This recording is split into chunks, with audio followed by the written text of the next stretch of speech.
A couple of days ago, I wrecked my AR drone 2.0 made by Parrot. When I crashed it, I broke one of the gears.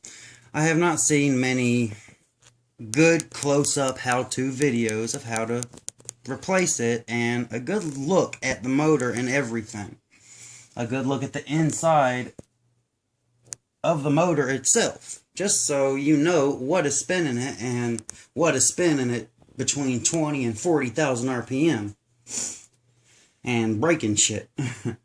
The first thing you have to do, first thing is you go after the Jesus clip on top of the axle.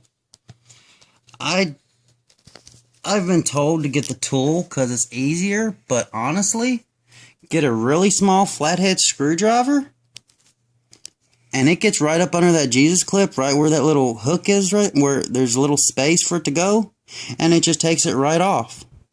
So that's what I do. Another reason I'm having to do this is I have a bad motor. When I did that, I guess it took out the motor. I've had two AR drones before this one, so I have all the parts.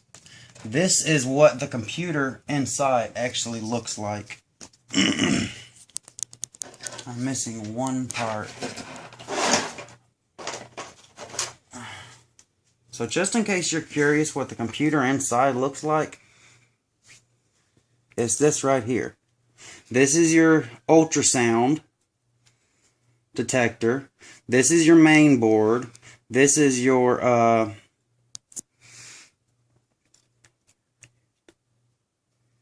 basically the board that keeps it level and everything. Can't remember the exact word at the moment. And of course you got your HD camera. Oh yeah, this is called your stability board. It's got the pressure sensor right here. Your ultrasounds. All the things to basically make it fly, and when you're not doing anything, it'll just stay there in a good, nice hover.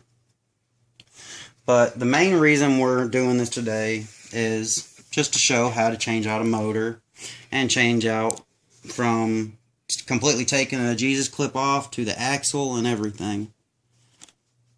So first you push the axle through, or you can just lift up on the motor, the helicopter gear assembly. Comes right up out of there. I've already replaced the gear, so as you can see, got a gear in there. If you have old gears like I do, make sure you check all the teeth, make sure they're not all gnarled up, because that's going to cause vibrations.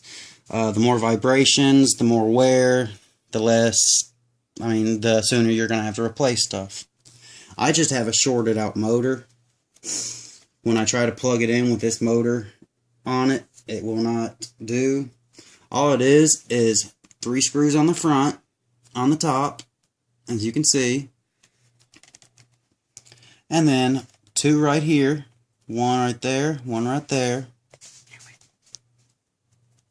See them? And then a third one right there. And you just take those out, and then I'll get right back to you. Those are the screws that were taken out.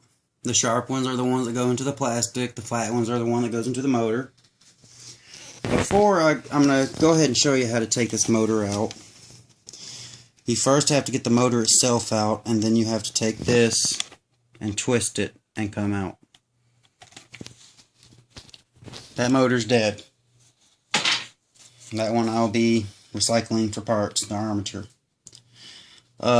The armature and the circuit board, if the circuit board's any good. It may just be the circuit board shot.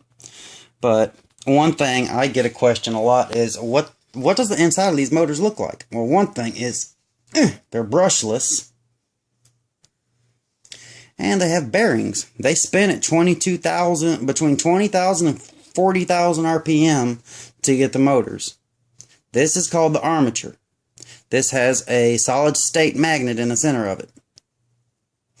The reason I have this one basically taken apart is the armature is bent, the shaft is bent, so too much vibration can just ruin stuff, so I just replace the motor.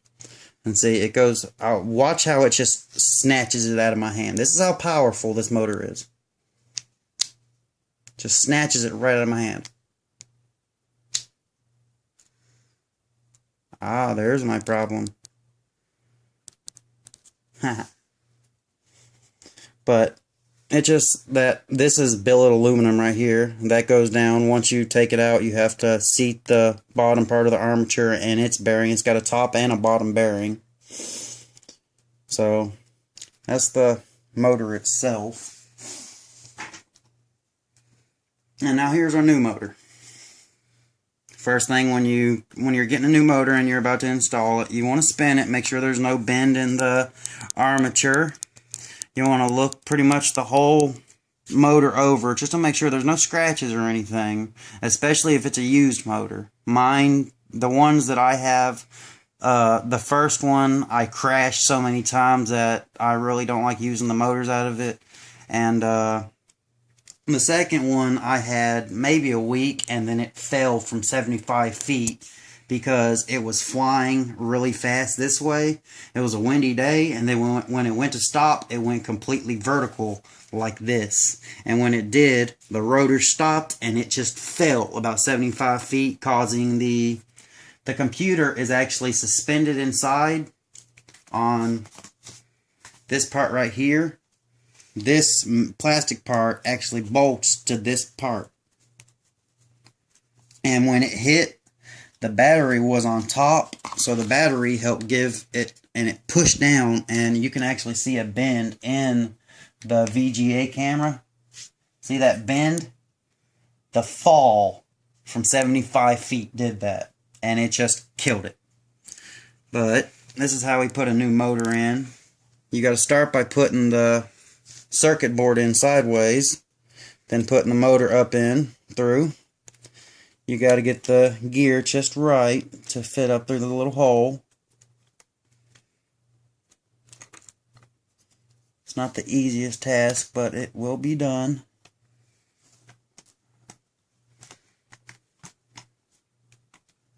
As you can see, the gear's right there. It's just hard. It's a pain in the butt.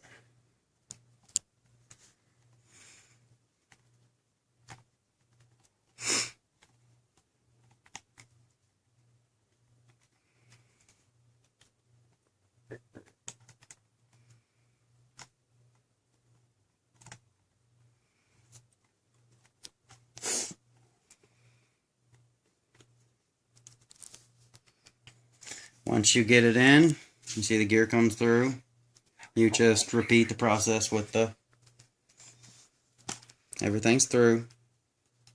It's still loose. And now you just repeat the process of putting the screws in. This right here plugs in. Right there. It's very delicate, so be very careful. You break a wire, you're screwed.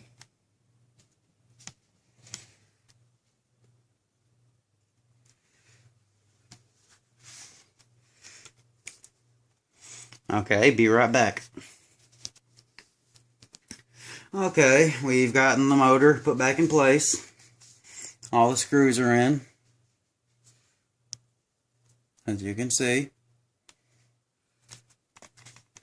Front and back, top and bottom. Now, it's just the simple thing of putting the axle back through its bushings. Anyone looking to upgrade, they make actual sealed bearings for where these bushings are. Go to idrone.com. They have all kinds of different things. They have metal spur gears. This is your final drive gear. And as you see, the gear and it meshes up together. These two things go in there, and there's also a cutout here and here. There's a cutout on the gear, and there's a cutout on the propeller. So it will completely come together, and it basically makes it one piece. But it can be replaced. That's why they made it like that, so it can be replaced. You break a gear, you ain't got to replace the propeller and the gear, just the gear. The gears will break a lot faster because, as you see, I mean, these propellers are unbelievably flexible. But you just slide the propeller gear assembly back on, get your Jesus clip.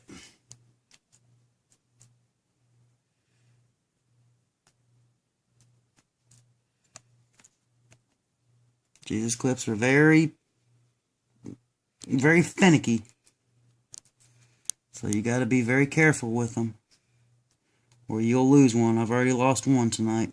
I don't want to lose another. Okay, and there we go. It's on. Now, once you get it on there, you just want to take a quick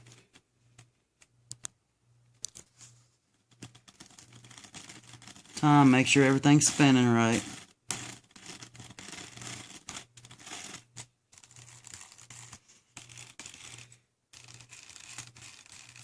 And that's pretty much all there is to swapping out a motor. I mean, it's not hard. As long as you have... One thing I do after I get done is just to make sure everything works. It puts a strain on it, so I don't do it for long. It's just, I do a quick test of the lift of the motors and everything. I'll do that for y'all so you can see exactly what I do. That shows that the motors work when it does that. I'm waiting for it to come up on my tablet.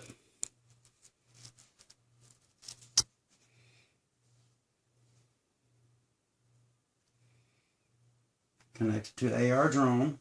Let's go back. Piloting.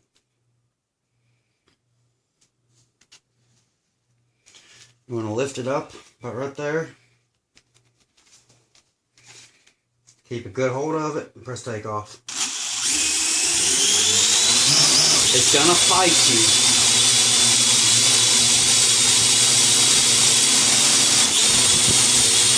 Emergency. We simply did that just to make sure all the motors were running and everything was rotating right without any extra vibrations. Like I said, you do not want extra vibrations because that will make things go from bad to worse really quick. You don't want that. This is a $300 unit a piece. One thing good about it, every part can be replaced, from the X-frame to the actual foam body itself with the HD camera on top. One thing I did with my HD camera is I took it off some. I can't undo it now because I glued it back in place with super glue. But I took it off some and then I cut out some of the styrofoam so it would face downwards. So when I'm at a high altitude, I'm not looking at what's in front of me. I'm looking more what's in front of me and below me. So I'm not constantly having to fly forward like this to see what's below me. I can just hover and see what's below me without going to the VGA and getting that horrible... I don't know if anybody's ever gone on to the VGA camera, but it has very poor quality video. The only reason it's there mainly is to take a picture. I believe it's about once or twice every second. So it basically takes a picture and then it saves that picture and it stays where that picture is. It remembers what that picture is and it just stays there. There's a new one out called the Helios 400. You don't get the all that with it. You have to buy a 4-channel remote control. And when it's hovering, it hovers back and forth like this. This thing stays in place when it's hovering. But that's all there is to changing a motor. It's not hard one bit. It's just getting the parts, not losing the Jesus clip, because if you lose that, you're screwed. But that's pretty much it. Anybody got any questions about anything iDrone sells? Just go to iDrone.com. They have a list of everything. And go to Parrot.com for all the extra parts. I have a lot of extra parts because I've had 2 before this one. So as you can see, I mean, I have motors, computer boards, stability boards, cameras, sensors, just, I mean, propellers, gears, everything. And I won't say I'm thankful I have all those, but I will say I'm thankful, but how I came to getting them, I won't say I'm thankful, because it took $600 just to get those parts, because the first two drones I had, I wrecked. I mean, as you can see with this one, the one that fell, I mean, look at that. It just destroyed the feet. But the crazy thing is, you can put everything back up in here, try to fix the feet, and it'll take off just like a brand new one. And that's exactly what I'm going to do. All I need is a new computer board and a new foam shell, and I'll have a second one, and I'm giving it to my girlfriend. But I hope this helps anyone who has an AR drone when it comes to changing the motor and everything. But I'm out. Later.